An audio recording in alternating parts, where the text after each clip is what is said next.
Question, what are the problems with playing ball on Shabbos, and are you allowed to? Because it will automatically deflate when you use it, and then you might come to pump. And if it's Raskona, then why are you allowed to sleep on a blow-up bed? So, in Mitzvah Hashem, when I make my book of all the things, the myths, so this is going to be on the list of all the things that so many people, for some reason, decided that the issue with playing a ball is because the ball is going to deflate. That's a non-issue. That's not connected to the assur. The reason why we don't play ball on Shabbos is because it says in Shulchan assur lischek bekader b'Shabbos v'yomtiv. It's forbidden to play with the ball on Shabbos and Yom Tov. If you say assur l'taltale, because you cannot carry it, it's not considered a keli, so it's pashut muktzah. However, there are those that say that no, it's not muktzah, and you're allowed to use it in a rishus hayachid. The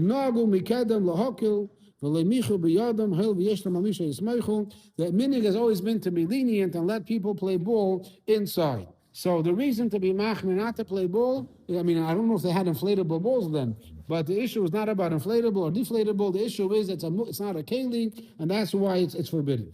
Then there's another issue if you're playing on the ground. So this is other halachas not regarding balls, regarding playing marbles.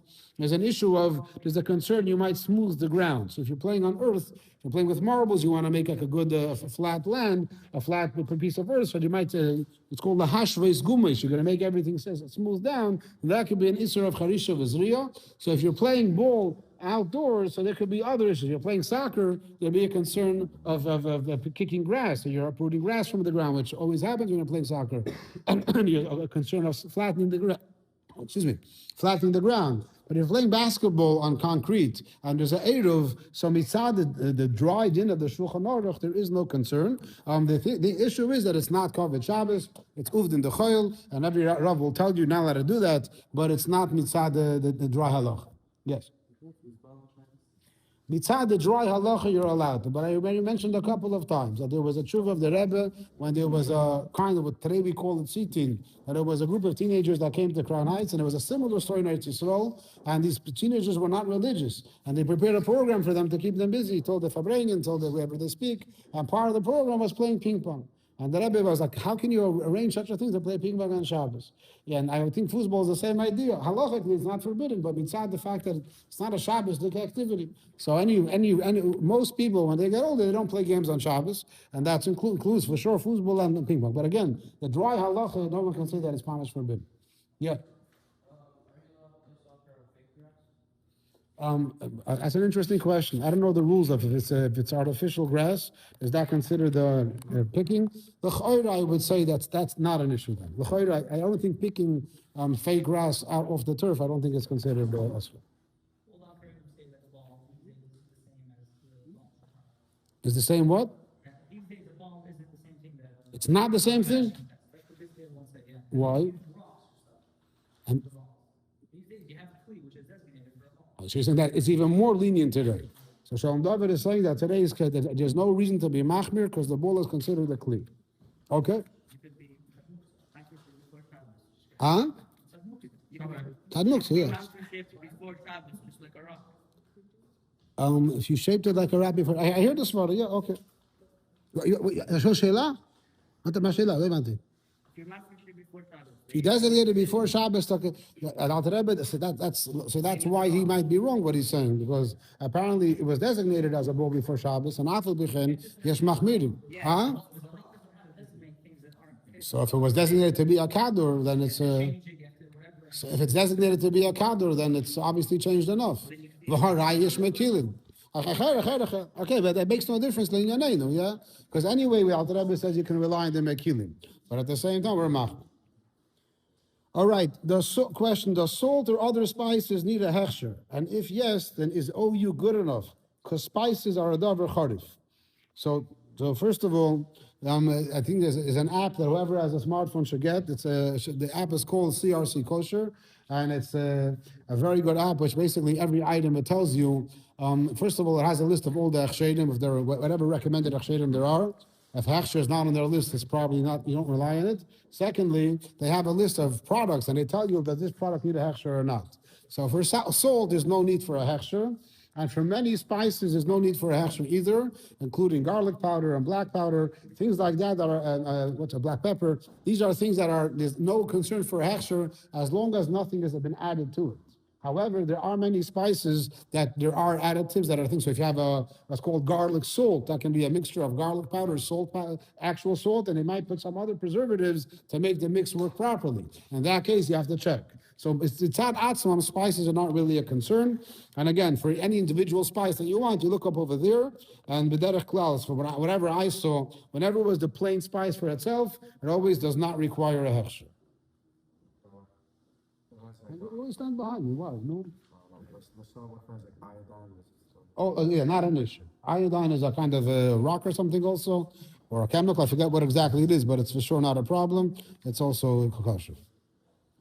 Okay, one of the most frequently asked questions in the Q&A, it comes up every year. Hopefully it'll come up just once and not again. Does potato chips need to be bishul Yisroel?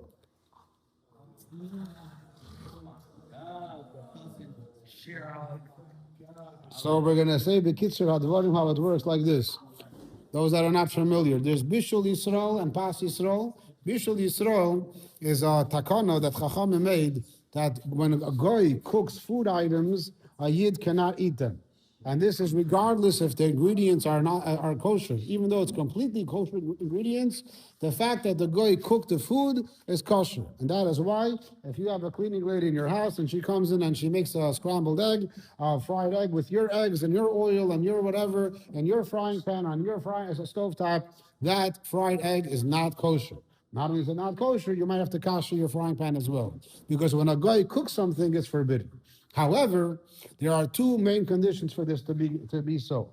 One condition is it has to be a meichel she'ein nechel kamei chai, a food that is not eaten raw. So, for example, there's something called baked apples. You take an apple, you put it into the oven with some cinnamon, and you bake it, and it's a delicacy. If you're a cleaning lady, your guy, whatever it is, bakes an apple for you, then it's kosher. Why? Because an apple could be eaten raw. So since an apple can be eaten raw, it's not a problem, even if the guy cooks it. The second requirement is the more complicated one. It's oil al shulchan melach. If the food is a food that goes on the table of a king, that's when there's an issue. So the classical example would be, this can be argued, but let's just say meat is simpler. Have a steak. You have a steak. A steak is a chashuv of food which is served by king's tables. People do not eat raw meat. So when the guy cooks the raw meat, so that's considered oilal shulchan malachim. It's not nechel kamei shuchai, it's forbidden. Potatoes is a big shaila. Potatoes cannot be eaten raw. You can't eat potatoes raw. So therefore, if a guy cooks the potato, there will be an issue. However, the question is, are potatoes eilal shulchan melach? So the regular way of learning the sugya, I just started. Well, when I'm done, we'll take questions or comments on the subject. The regular way of learning the sugya is that potatoes, baked potatoes, and sliced potatoes or cubed potatoes are considered an important kind of food, which is eilal shulchan melach. But potato chips are considered a snack, and no one serves with potato chips on shulchan malachim. And therefore, the question now becomes, do I look at the potato as an item, the potato itself is eilal shulchan malachim, and I don't care how it's prepared? Or do I say that, no, since in this current form of potato chips, it's not eilal shulchan malachim, so therefore it's permitted?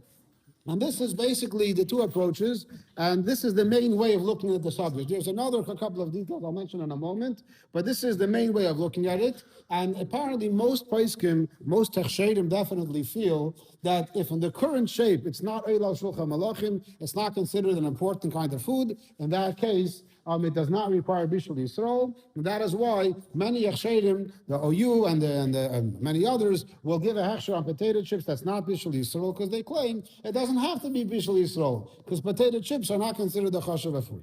However, there are two reasons why people are still makbid to only buy bishul Yisroel potato chips. Number one, because of what I just said, that the potatoes themselves are considered an important food. So therefore, because of that, even though in the current shape, it's in the current form.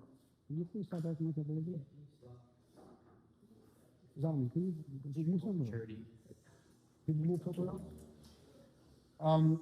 So even though in their current form it's not eilal shulchan malachim, since potatoes are, that's why it should be required bishul Yisroel. A second reason is this whole argument that potato chips are not Eila Shulchan Malachim is challenged. Because what is Eila Shulchan Malachim? Do kings eat it? So does the president eat potato chips? I would think so. And if that's the case, maybe it's Eila Shulchan Malachim. The question would be, but does he serve it at a what's it called, at a White House dinner? Probably not. So this is the argument. You're saying svara, but you should know the koil. I looked up once the White House menu to see what kind of foods are served. It's not potato chips. It's obviously not there. However, there's two reasons why it could still be an issue. Because number one, lately chefs at chasanas are trying to make things fancy. So certain salads, they take potato chips and they put them on the salad. A chasana is a chashuv place. So if they serve that a chasana, they're considered chashuv. So these people argue, yeah, they'll serve it as a garnish on top of a salad, but they're not going to serve it plain. Okay, that's an argument. The second argument is that there was a big rabbi from Yisroel, Mordechai, and he claims he came to America and he visited some important American dignitaries, and they, I think it was Jewish, and they offered him potato chips. And he asked, what's this? And he said, this is a very important food. This is an American food that we're very proud of. And they served it to him as some kind of proper dinner. So he came away and he said, if it has to serve by a chashuv dinner, it should for sure be considered Eila Shulchan Malachim. I think that's a weaker argument, because although when I'm not to deny what he's saying, but we know what goes on with us potato chips. As much as we like potato chips, it's not a food that's served at a chashuv dinner. So therefore, that's a weaker argument. But this is the big machlokes. The basic way of looking at the machlokes, do you look at it at a potato or at the chip? So what do you do l'poil mamish? You ask your personal rabbi. This is something which you cannot make your own decision for because you're not a rov. And you have to ask a rov. There are rabbanim that are very machmir in certain things which will allow you to eat not bishul all potato chips, and you have vice versa. Maram that are more lenient, that will be machmir. So you have to ask your personal rov what to do. You should not be making your own opinion. If at home you know that your parents are machmir to only eat bishul all potato chips, that's what you should do. If your parents are not machmir, then they buy the non-bishul all potato chips, you should continue doing that as well. All right. Let's see how long this is going to take. Yeah. But that's something else. That makes it bishul Yisroel. When it comes to the potato chips, there's no, when the potato chips are going to buy from the quick start, or whatever those things are called, no turning on the fire over there. But we're relying on the fact that it does, you says it doesn't need bishul Yisroel. Yeah.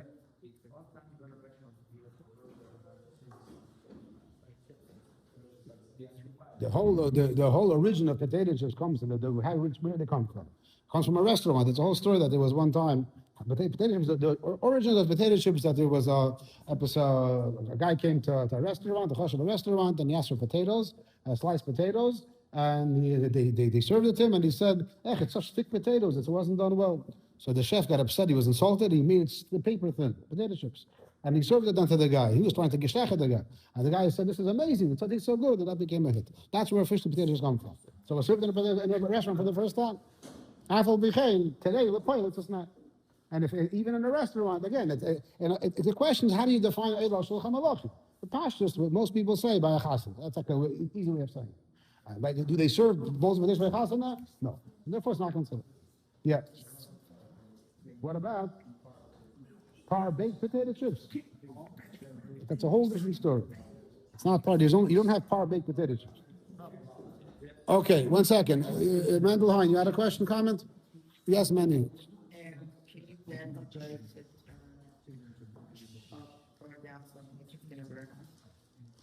In regards to bishul Yisroel, whoa, there's a Q&A box. You'll put it over there. Yeah. What? As I said many times, my hanhaga is none of anyone's business. Yeah.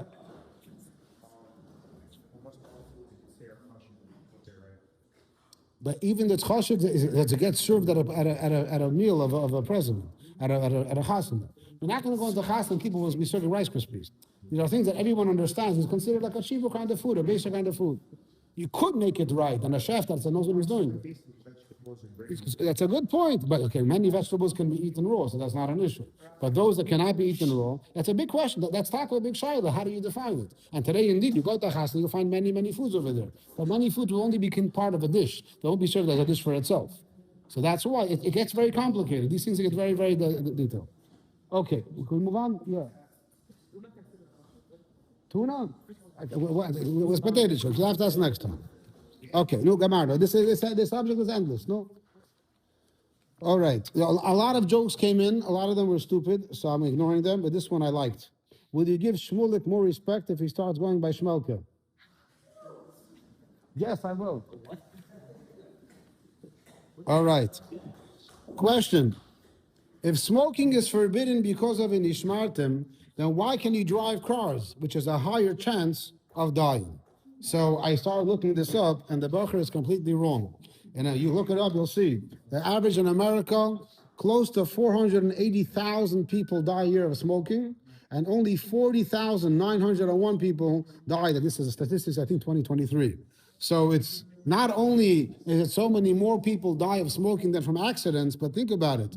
480,000 people died of smoking. But we know in America today, in the culture of America, many people don't smoke. Many people don't smoke. But many more people do drive cars. Which means to say that besides the fact that the numbers already are basically 10 to 1, besides that, you understand that there's so many less smokers. So let's say there's a what is the number? 300 million people in America. So let's assume that half of them smoke, or even 2/3 of them smoke, but almost all of them are less than half. So much less people smoke, and so much more people are dying, and so many more people are driving, and less people are dying. So the risks of driving and dying are a lot less. And Bechlal, there's risks of walking down the street also, Rahman al-Islam. So the rules are, when something is only a very minute risk, Chacham don't forbid it. But this is a lot bigger risk, as the numbers show, and therefore it is forbidden.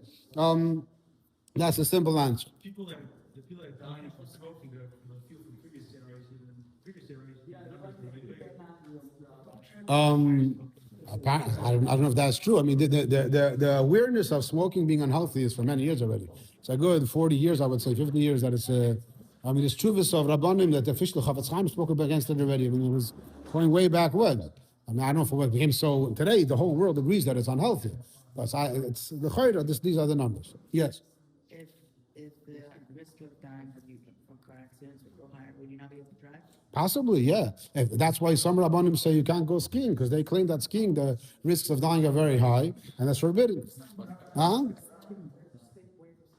What? That's a whole different subject if you have to keep the laws of the road. Okay. But yes, if indeed the driving would be a very dangerous activity, then it would be definitely a child if you can go driving enough, for sure. Does yeshiva allow me to own a motorcycle? No. Mm-hmm. Thank you for.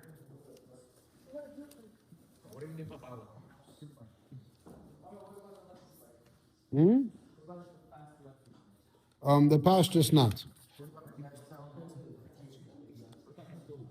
If you are not a teacher or online job, anything, what's the reason to not live in Eretz Yisroel?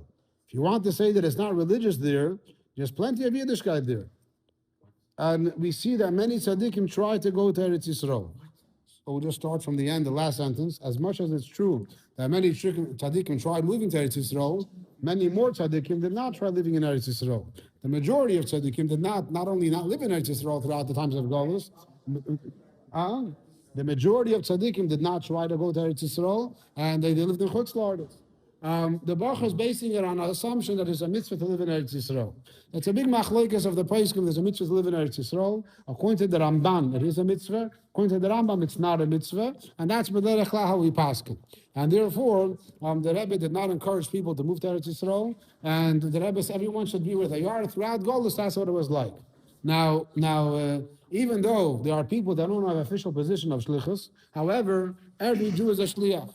And every Jew has a shlichus wherever he lives.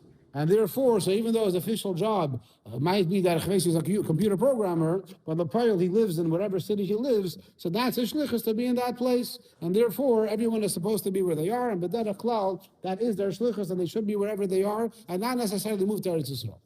Yes. People do move all the time. Circumstances. People move because circumstances change and they can't fulfill their shlichus where they currently are. A person doesn't have a job where he can't support his family, so then he has to find somewhere else. For more information, look at the Sichos Cheledal Parshas Kisetzek. Yes. encourage people to go to Israel. The Rebbe did not encourage people to move to Eretz Yisrael. They were individuals. Individuals, like the Rebbe is a Rebbe. Just like the Rebbe sent certain shluchim to Mexico and certain shluchim to New Jersey, so the Rebbe knows each person what he has to be. So for certain individuals, the Rebbe told them, your place is in Eretz Yisrael. But as a general rule, the Rebbe did not send people to Eretz Yisrael. But there was like a war, and people That's something else. The Rebbe wanted to make a statement. People should know Eretz Yisrael is the safest place. So don't run away from Eretz Yisrael at that time. But the Rebbe didn't tell random people, go to Eretz Yisrael now. If you're a student anyway, you're planning on going anyway, there's a chasna, something was happening anyway, then you should go. But not specifically just for that. Yeah. According to the Rambam, yeah. According to the Rambam, no. I mean, even according to the Rambam, it's a holy place. There's no question that it's a holy place. But there's the famous story that Tzemach Tzedek. He told the chasna that want to go to Eretz Yisrael, Machda, Eretz Yisrael. You can read the holiness here as well. If a father passes away and the son is saying kaddish, is the grandson allowed to say it also the same day, like both for shachris? I don't understand the question. If chas v'sholom someone's father and his wife pass away, and now he has to say kaddish and the son has to say kaddish. The son is saying for his mother and he's saying for his father. I don't see what the shaila is. Definitely, they'll both be saying kaddish. Yeah, I mean, the son is under bar mitzvah and he'll say together with his father in the same shul. The son's over bar mitzvah. He has to be chiyuv on his own. If the grandfather passes away and the son has a wife and his grandchild is alive, then saying kaddish yosim for a grandfather, if your parents are alive, is you have to have special permission from your parents. And if your father's saying kaddish, there's no reason why you should be saying kaddish as well for your grandparents. So I'm not sure exactly what the question is. If you explain it better, maybe you'll understand. Yeah.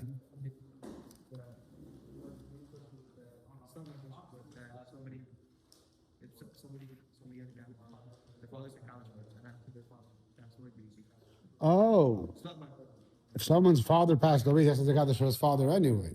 But so he's saying kaddish anyway.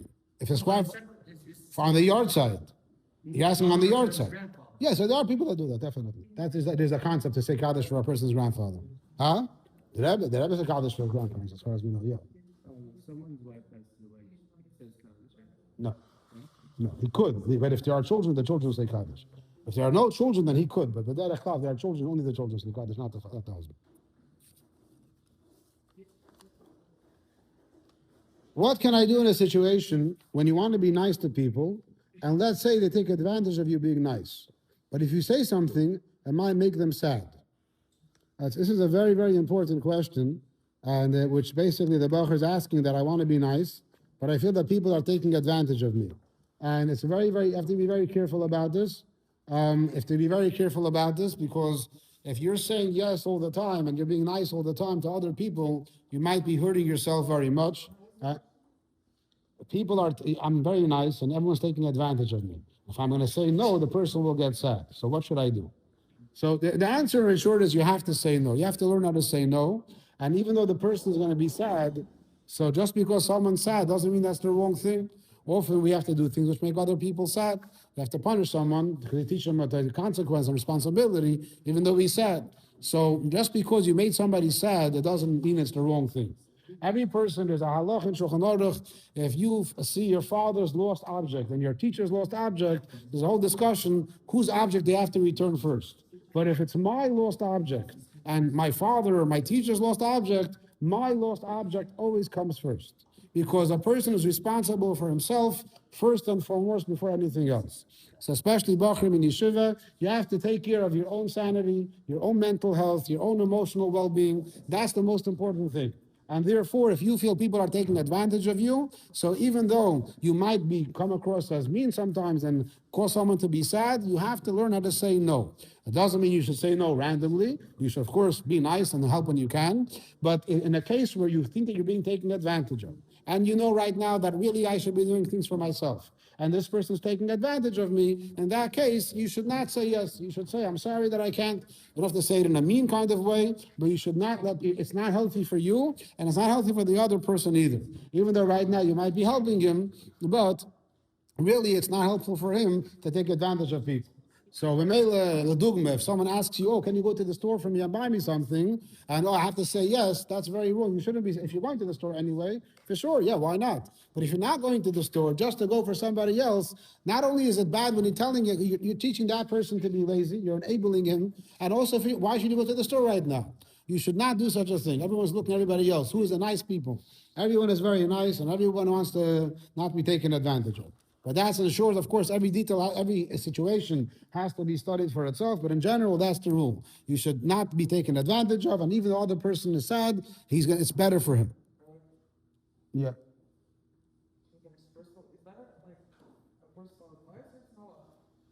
It's personal advice, and it's based on Torah as well. Yeah.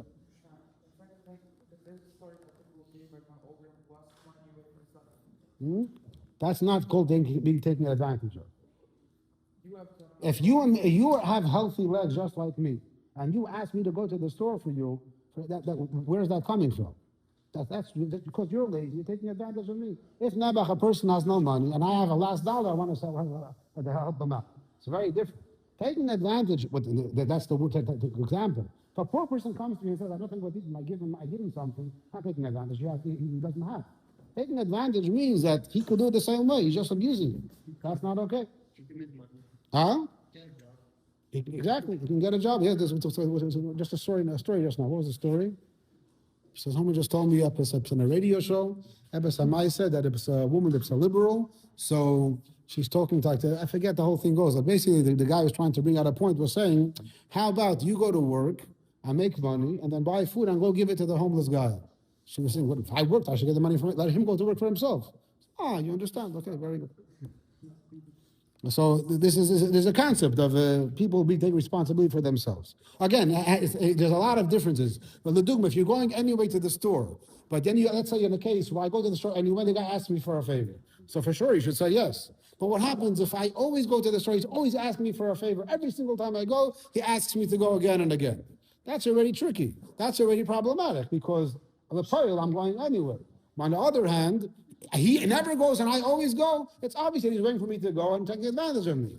In that case, it's more tricky. But even over there, you have to sometimes say no. Not because you don't mind going, but because he can't take advantage. Again, it's tricky, and each case has to be analyzed. But there is definitely a concept of saying no. What is the best way to hide an illegal phone? Give it to me. I'll watch it for you.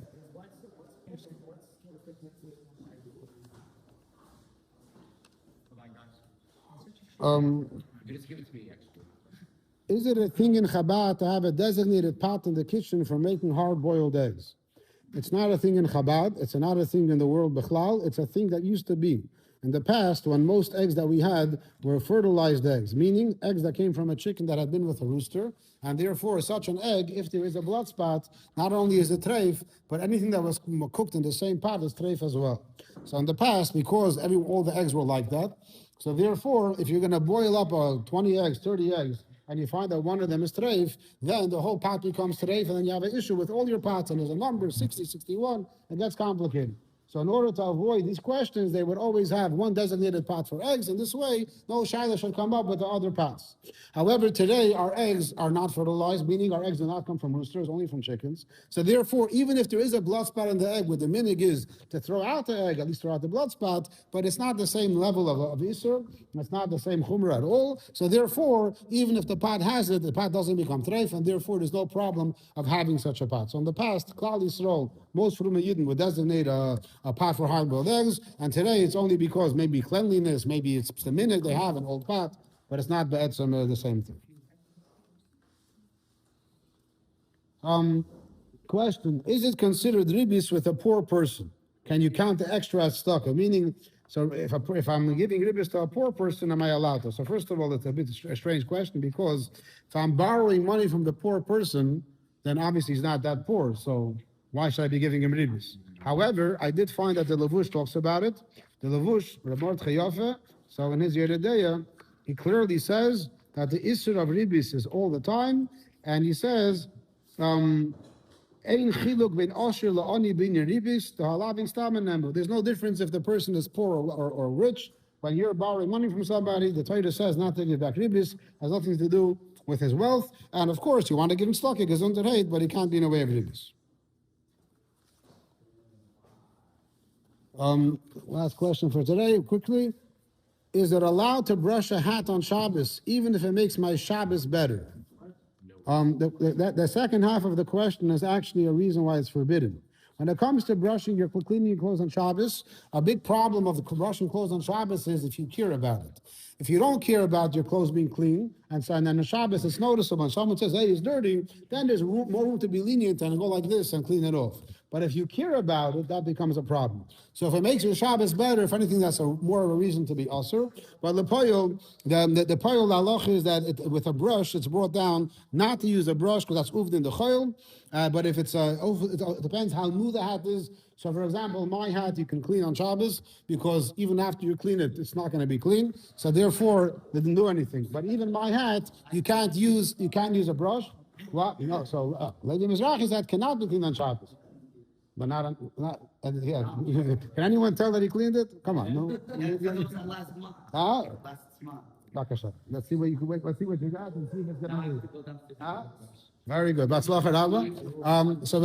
So cleaning a hat on Shabbos is with a brush is not okay, and even without a brush, if it's a new hat and you care about it, it's forbidden. And if it's not, also depends if it's a black hat or not. The pashtus black is more lenient.